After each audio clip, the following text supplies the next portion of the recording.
Hello and welcome back to Sustainability Matters by Gruyter Brill. I am your host, Ramsey Nasser.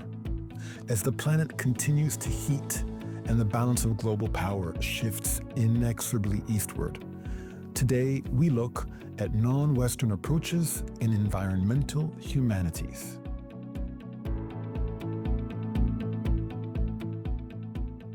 What is the West exactly? And what then is the East? What do those categories have to do with environmental humanities? And what on earth are environmental humanities anyway? Stay with us, because today's conversation is so enriching, we're going to break it all down for you. And so to help us make sense of the very world as we know it and prospects for its future, without further ado, we are delighted to be joined today by Doctors Alexandra Ross and Krzysztof Skonieczny. They, together with Gabriela Jarzembowska, are editors of the new book, Non-Western Approaches in Environmental Humanities, published this year by De Gruyter Brill. It's part of their series, Culture, Environment, Society, Humanities, and Beyond. Doctors Ross and Skonieczny, welcome to the program. Hi, thank you for having us. Hi, it's great to be here. Hello, hello. I am so pleased that you're with us. This is such a big topic, and it's a topic that's completely new for me, and I'm sure it will also be for so many of our listeners. So just to set things up a little bit, I wanted to spend a few questions working through the core terms that you employ in the book's title and throughout the book, something you do so brilliantly yourselves in the introduction to the volume. So forgive me for going back to first principles, but what are environmental humanities? So environmental humanities is quite new research field, which on the one hand came from the need of rethinking of human position in the world. So working through the anthropocentric perspective in humanities toward more democratic and more inclusive also of non-humans like animals, plants, mushrooms, inanimate matter into the reflections.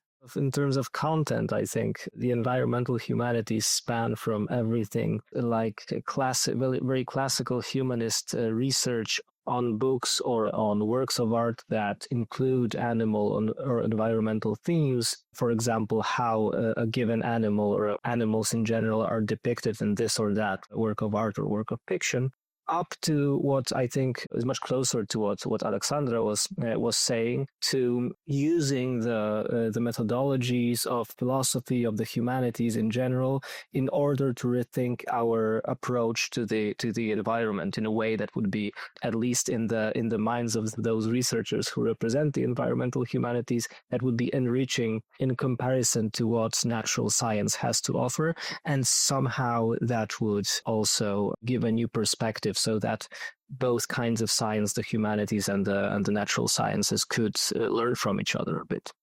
Yeah, the second part is quite important. It grows from this need that current crises we are facing demands new approaches in science, meaning, as I understand that we can no longer close each other with our bubbles and methodologies and research area, and environmental humanities is trying to bridge natural sciences, life sciences, and humanities to work towards a better approach to environment, which can help tackle current problems like climate catastrophe, for example.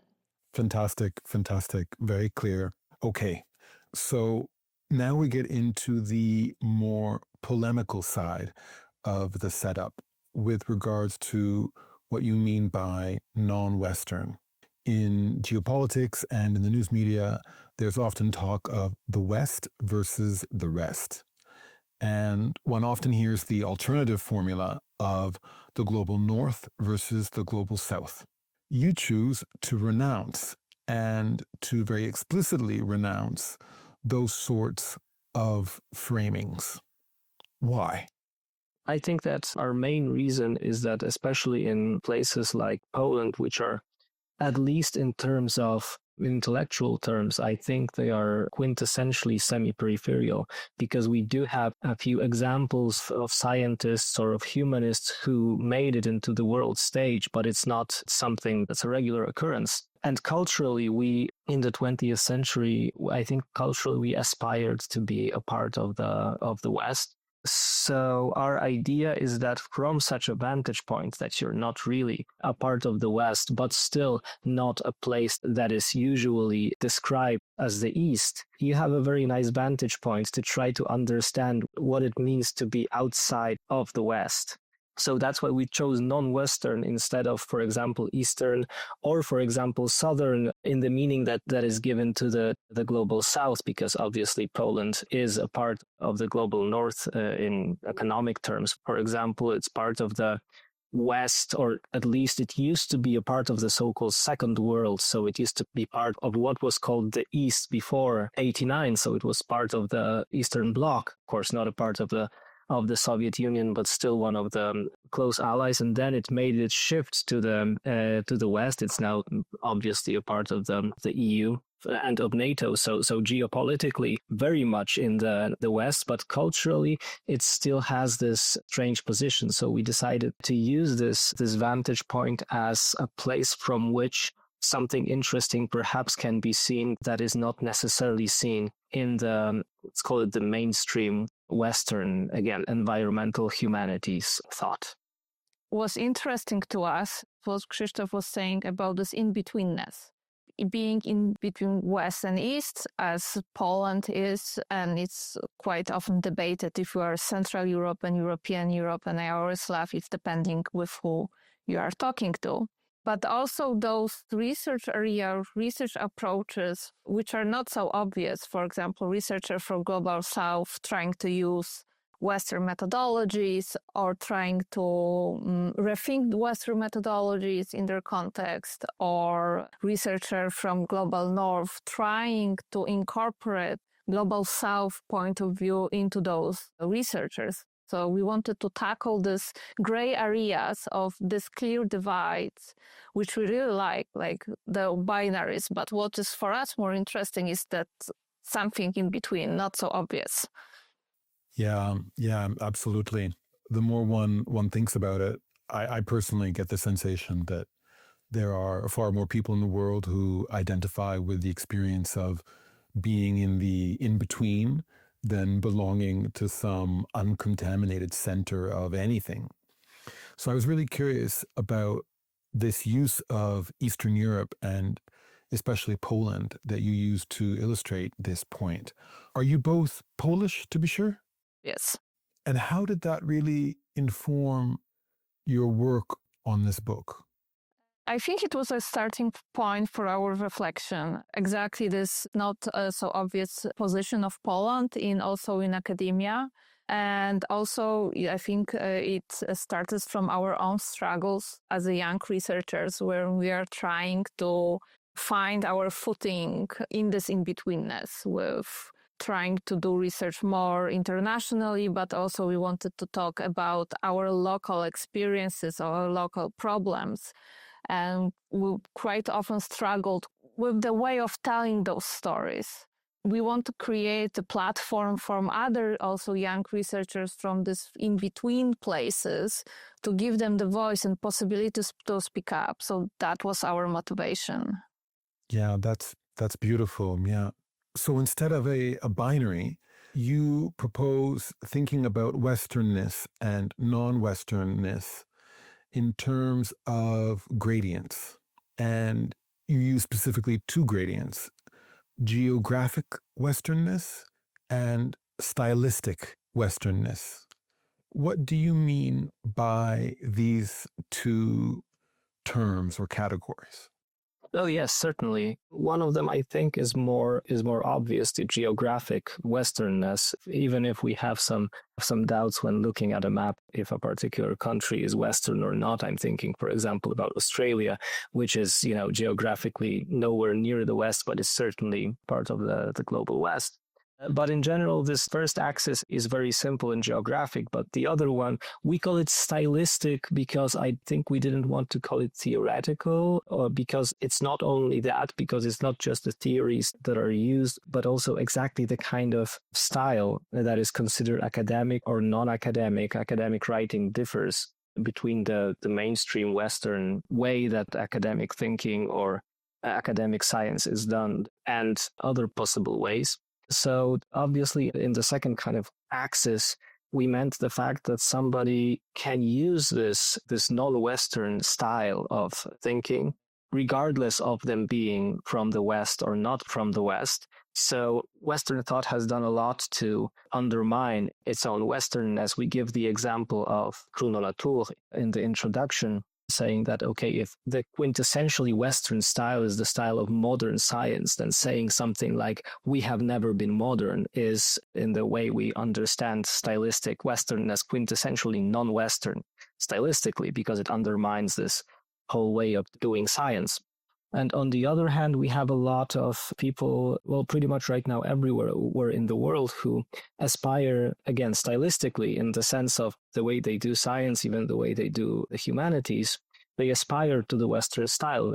For example, American textbooks on college writing to be exactly what writing objectively should be. These would be people who are geographically non-Western, but stylistically, they want to be Western. And they're not doing exactly the same, or they don't need to be doing exactly the same science as they would if they were from the central Western countries. So we believe that both of these axes actually are important to how we can understand non-Western. And I think it's enough to just have those two axes, because obviously we can have many more differentiations. But even if you have those two axes, you can have a more subtle understanding of what it may mean to be non-Western than if you just take, for example, the geographical meaning. Right. So you set up these two axes and then you combine the two together. So we get a 2x2 quadrant structure. How do you conceptualize the combination of these two axes and the system that creates? I think we were looking for like a whole range of possibilities within those framework, because I don't think we really want to create another binary, because it sounds like Western, not Western, as another binary, I would say, and we would like to avoid it in our thinking. But so I would treat it more like a framework within which there are like possibility approaches to the topic of environment, especially trying to rethink this European modernity burden, I would say, of thinking as nature as a machine. This Descartes argument, which was created and kind of dominated our thought toward the environment. And also this another, like nature as resource. We were trying to find different kind of experiencing the environment, understanding the environment within this range of thinking between West and non-West, to see other possibilities which can be beneficial for like also Western science as well as non-Western science. I'm particularly interested in the question of stylistic Westernness, which I find fascinating as a category. How would you define it? I mean, I understand that you set up this 2x2 quadrant structure, which really imposes a field instead of a binary. So I understand your answer. If you employ a spectrum between 2 points, it still somehow keeps the 2 points as oppositional points of focus. So you're still somehow trapped in the binary on a spectrum. But by creating a field, it escapes the binary structure. But I am personally fascinated and curious about this idea of stylistic Westernness as a category, as I said. So what criteria do you use to assess where on that field to place a work, whether a particular author is employing stylistic Westernness or stylistic non-Westernness? That's a great question, I think. I think mostly the criteria are negative in the sense that these are the discourses or the kinds of writing that you would employ in order to resist or in order to reject this style of writing. And of course, this can give us a very wide array of what this might be. But I feel that in very general terms, Western scientific writing, even in the humanities, has become very, well, it looks like it is all written according to a certain very rigid model. And this model can, of course, be traced to a lot of processes, including the way that that scientific output is judged or is understood in the West. So there is a very strong incentive to conform to this format, because most of the journals will conform to a version of this format of writing. So I think that so long that that somebody tries to reject this model as such, in the sense, I mean, as this Western model, from a position that tries to consciously undermine it, I think that this all might fall under the stylistic non-Westernness in our understanding. There are also two things. One thing which we struggled with during preparation of the conference and later the book, but another thing as a difference is what we see as a research problem of answer to the research problem, and which derives from like different cultural contexts, historical different contexts, even how we perceive the relationship with the environment.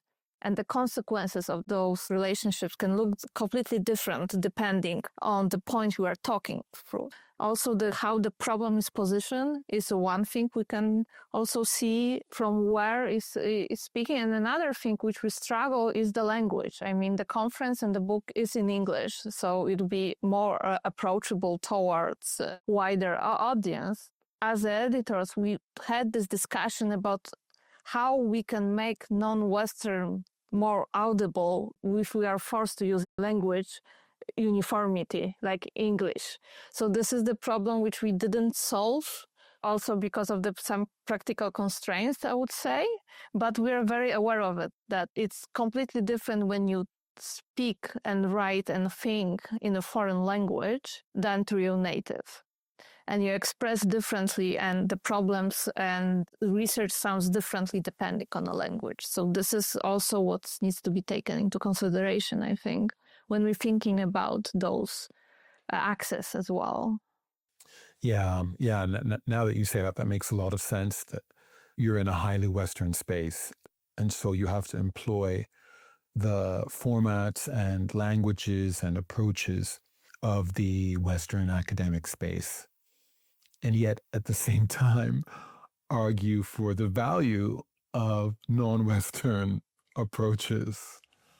So I can understand that would be challenging. Listening to you speak, some things come to mind. The difference in philosophy between analytic philosophy and more lyrical, continental approaches to philosophy. And maybe in the more scientific space, that gap between inductive reasoning and deductive reasoning. Do you set up your hypothesis and go out and test it, or do you go out into the world and make observations? So often I see academics, even in the West, their research comes about through organic exploration. And yet when they present it, in order to have credibility, it has to be presented as, well, first I had this hypothesis. But when you speak to them in person, after they presented their paper, it turns out that there was all manner of serendipity and discovery along the way. So I'd love to bring in, as you do there, the environmental part. How have environmental humanities suffered or been dominated to date by stylistically Western approaches? Does that make sense as a question? I'm sorry, I spoke about many things there. Sure, absolutely. When you're talking about environmental humanities and how they are mostly focused on the West, I think that if you look at, for example, again, a very simple example, what kind of books, what kind of theories are invoked in the environmental humanities, you will see that they are mostly Western philosophical theories I work more in the field of continental philosophy rather than analytic philosophy, but I think both traditions can be seen as dominating in various parts of environmental humanities. Environmental ethics, for example, is very strongly dominated by analytic ethics. There's a strong place for utilitarianism there. In the case of continental philosophy, there are a few names. When we are talking about animals, for example, you usually have to mention Gilles Deleuze in Becoming Animal. You had to mention Jacques Derrida and his encounter with a cat in the shower from the animal that therefore I am. There are so many archetypical or topical characters that come from the Western tradition of philosophy that need to be mentioned there. This shows how environmental humanities are mostly framed through the Western lens, even if that lens in itself is not really Western in the sense that the environmental humanities in themselves, by their interest in the environment, they undermine Western modernity at least a bit, but those discourses still come from the West. So this is what I point to as the first answer to your question. Krzysztof covered why environmental humanities also need different approaches, because what is also the issue there is this discussion about how those Western philosophies, how Enlightenment and Western modernity kind of drove us to the point of present climate catastrophe. So how it shaped the relationship to the environment that we are in a point of total disaster on so many fronts. And the problem with extractivism and environmental violence. So those are areas that need to be rethink and also create other approaches. And it is there when the global south of non-Western thought is very beneficial. I would like to say useful because I don't like this utilitarian framework, but beneficial. Different ways of traditions and relationship toward the environment can help us understand the problem better, but also maybe find some solutions.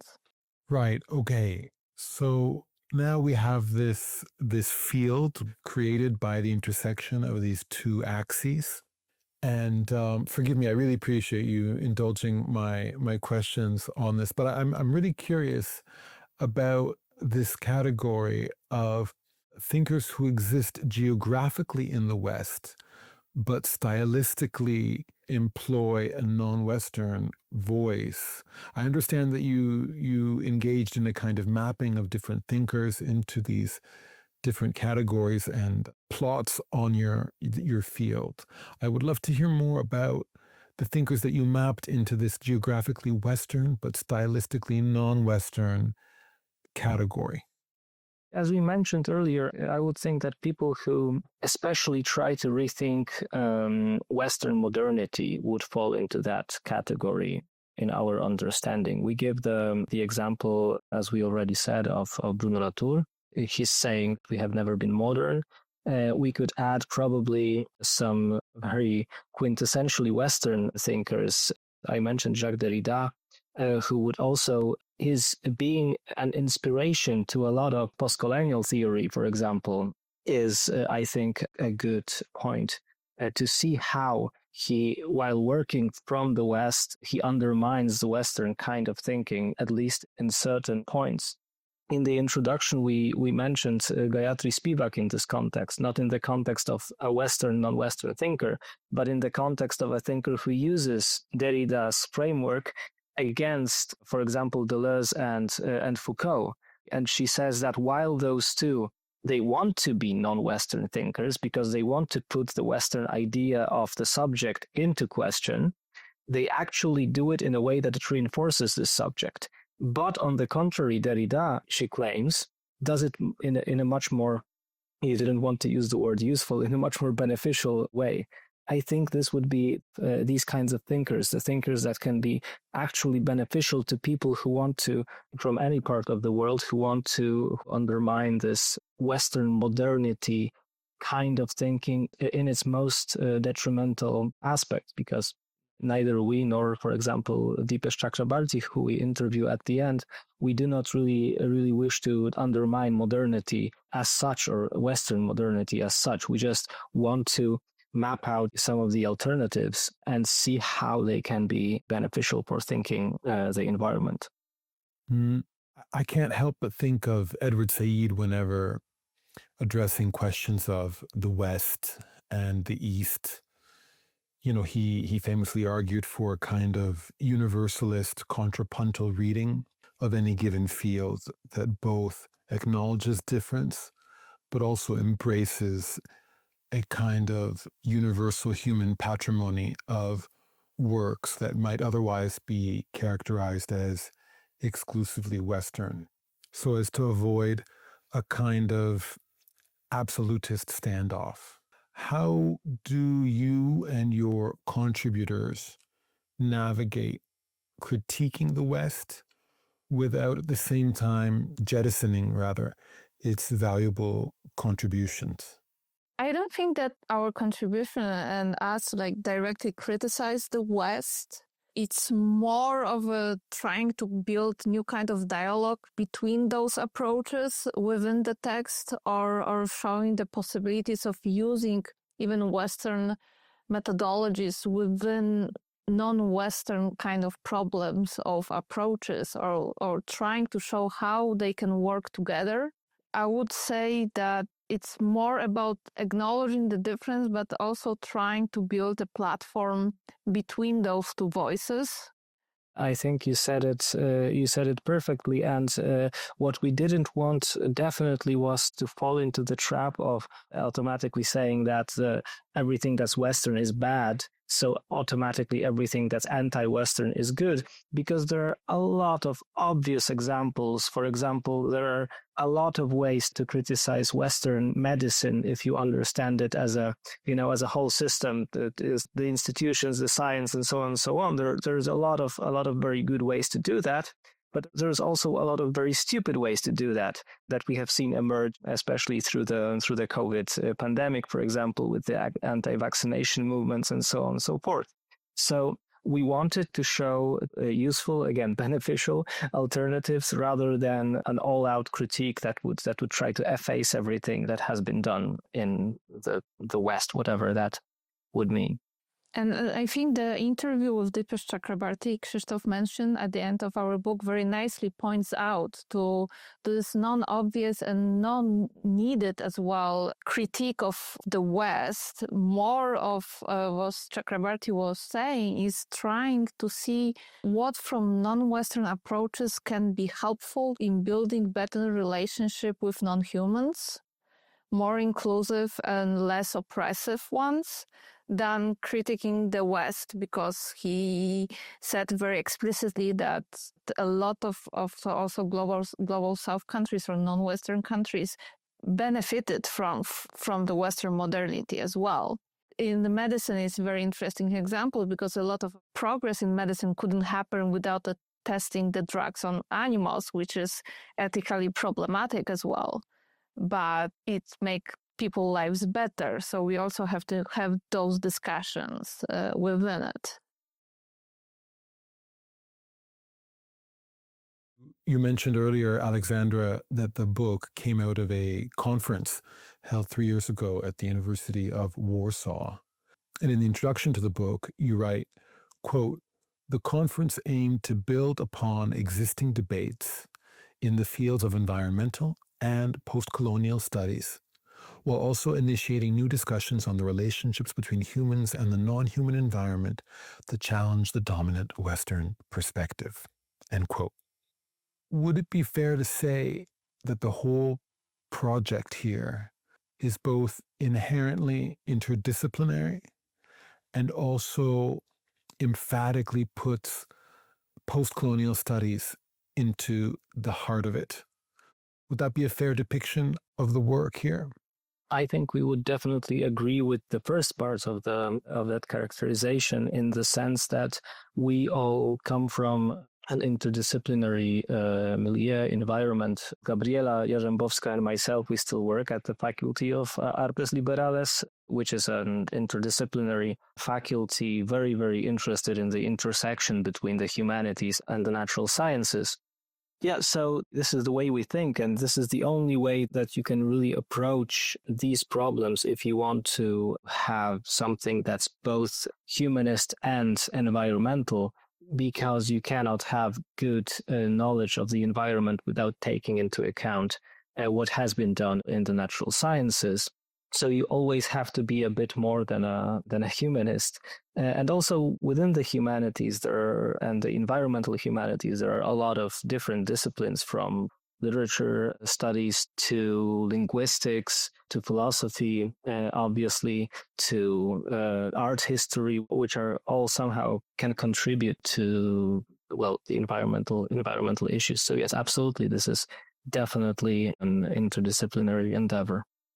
The landscape here is a little bit more complex. I mean, you cannot talk about those differences without the post-colonial tradition as well, because it gave us the tools to think about that there is a difference which influences the way we think and the way we live. But I wouldn't say it's like pure post-colonial approach. And it wasn't our goal to make it post-colonial as well, because we kind of wanted to go out from this tradition to trying to do something else as well. But you cannot talk about those even geopolitical complexities without post-coloniality in the back of your mind, of course. I also wanted to ask you a little bit more on the environmental part of environmental humanities specifically. And I'm wondering how that comes into the picture. Would that be, for example, about how things like the military-industrial complex is the world's primary polluter, or how exactly does the environmental part figure here? This is a very, very interesting question because, well, I think that focusing on the military-industrial complex in itself would be a bit counterproductive, in the sense that the technologies used by the military are the technologies that are mainly used in the world at a certain point. I wouldn't think it's necessarily the fault, in scare quotes, of the military-industrial complex that we're burning coal and oil, mostly because we could have an equally power-hungry, world in which the military would run on solar power and atomic power, and we would have no CO2, no excessive CO2, and no pollution, but we would still have a military-industrial complex. But other than that, obviously, I think what the humanities can do in these situations, and what a lot of work in the environmental humanities seeks to do, and also it is why we are looking towards the non-West to do it, is to provide new narratives on how we should understand the relationships between people and the environment. Because this is what we could do as representatives of the humanities, and this is what we are good at. We're good at analyzing those narratives. We're good at analyzing approaches. So I guess this would be the main goal and the main possibility. Possibly in the more critical approaches in the humanities, also to show how those ways that we are approaching the environment, or the ways we are talking about the climate crisis, for example, how they are, for example, counterproductive, or in which ways they are based on this very modern instrumentalist view of nature. So these would be the ways in which I think the humanities can contribute, and this is what we are looking for in looking towards the non-West, or looking inside ourselves for the non-West that we, I believe, to a certain extent at least, represent. What Krzysztof said is closely connected to your question of post-coloniality in our book, because our reflection is also acknowledging that the colonialism didn't end. It just transformed into other forms.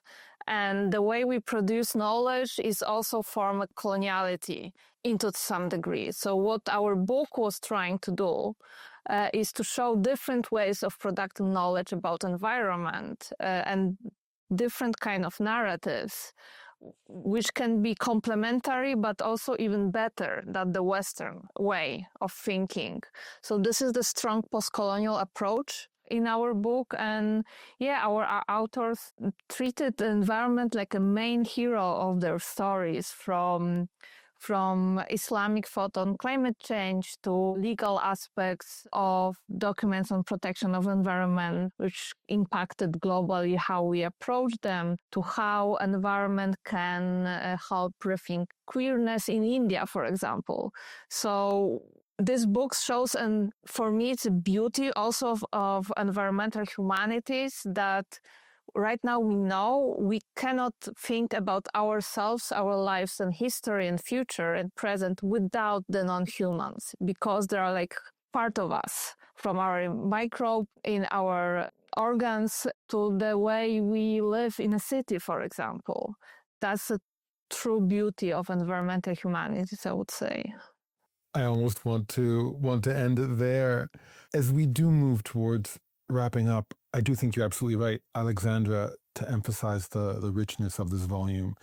It really pulls in a great range of perspectives, from Taoism to Islamic environmentalism, as you say, to multi-species plant communities, Russian dystopias, Chinese water painting, and Brazilian economic development. I didn't want to let you go without asking you both what your favorite chapters of the book were. I think it's the toughest question you can ask us. So I love all of them, but oh wow, thinking of it, I think about the multi-species community with plants. I found really interesting because I love these weird approaches toward our non-human friends, I would say. But also the chapter about how we should rethink breathing, how we treat breath after COVID pandemic. It's also very inspiring, but probably I can talk for hours why each contribution has its richness, and everybody should read it. So I will stop here. I personally love those chapters that are devoted to very small, very local histories, such as Ayat Husami's chapter on a gazelle in 1950s Lebanon in a school for boys that would be kind of a pet, but also used for research. And also Ansauka's chapter about cleanup practices in Estonia and how they relate to older environmentally friendly or environment-oriented practices that were employed by some people living in those parts much earlier. So there are a lot of stories in the book that help you to understand the local context a bit better, and then take a step back and see it through the lens of theory. And I think those are very interesting. Absolutely. What is the key takeaway you hope readers will walk away with from this volume? I would say that just exploring ways of thinking about the environment that aren't those that first come to our minds, and that perhaps through those theories, through those ideas, through those stories sometimes, we can somehow expand also our political imagination to contribute better to our local or maybe a bit more global community. Yeah, basically, Krzysztof just once again said what I was thinking. But I also would add that this is like an invitation to other researchers to think beyond those binaries and to go on a discovery of new ways of talking and narrating our reality and the way we can talk about environment in more maybe a dialogue with the difference in a world than closing each other within our local bubbles. So we treated this as an invitation, and we hope that it's gonna develop further in the future. Did you want to say any words in Polish to any of our listeners who may be Polish speakers? Możemy pozdrowić wszystkich, którzy byli na konferencji i mam nadzieję, że mieli Państwo, że było Państwu przyjemnie i że cały czas będą Państwo odwiedzać Wydział Artes Liberales i Collegium Artes Liberales. Tak, i dziękujemy za też wsparcie, które otrzymaliśmy w trakcie tego projektu od różnych osób i instytucji w ramach Uniwersytetu Warszawskiego i też mam nadzieję, że nasza książka jest i będzie dla Państwa inspirująca. Fantastic. This has been a really lovely conversation that really broadened our horizons. I hope all of our listeners will pick up a copy of the volume. It's a really, really beautiful book. And thank you to both of you for taking the time to speak to us today. Thank you so much for this conversation. Thank you. Thank you very much. That was Doctors Aleksandra Ross and Krzysztof Skonieczny, and this has been another episode of Sustainability Matters. Don't forget, you can also participate in the podcast. Let us know what you think of Sustainability Matters. If you would like us to cover any particular topics in future episodes, or if you have thoughts on Eastern environmental humanities that you would like us to explore, write to us and let us know. Our email is podcast@brill.com. We would love to hear from you.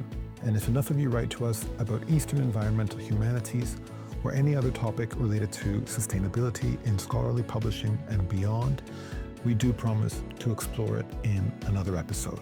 For now, I will say thank you as always for being with us. I am your host, Ramsey Nasser. See you again next month. You are listening to Sustainability Matters by Gruyter Brill.